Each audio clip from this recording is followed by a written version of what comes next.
This is Tim here from YourSixTech. Today in this video I'm going to show you how to set a song as your alarm on your Android phone.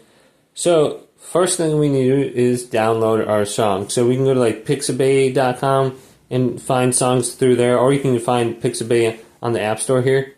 The other one I like to use is called Zedge, Z-E-D-G-E, Zedge, and this has more songs and stuff to it. So get this Zedge wallpaper and ringtones and open this up. And there might be some ads or something like that. You can just X out of them. Or if there is some sort of payment option, this is free to use. It's just ad supported. But we can go to our song now, wherever we want. I'm just going to go down to one of these options down here. Or let's just search for something. So I have Halo theme on here. Good. So we can go to the ringtones now. So you can go to your ringtone.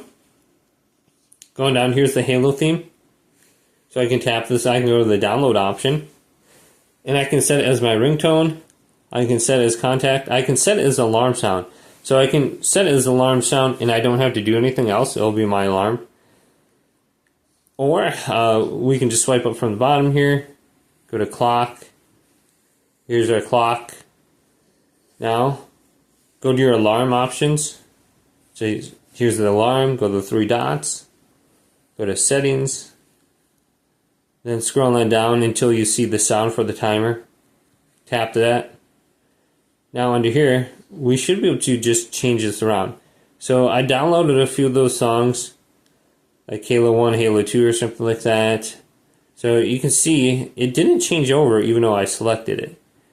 So I can just scroll on down, and here's the Halo theme one. I can just pick this, and it's working great. And then I can go up to the plus icon too. If I downloaded something through Pixabay, I can just find it under here, and then I can select it. So there's a couple different options. Just make sure your song is the one that you wanted. So you can use Zedge or Pixabay, and you should be good to go. Hopefully this video did indeed help you out.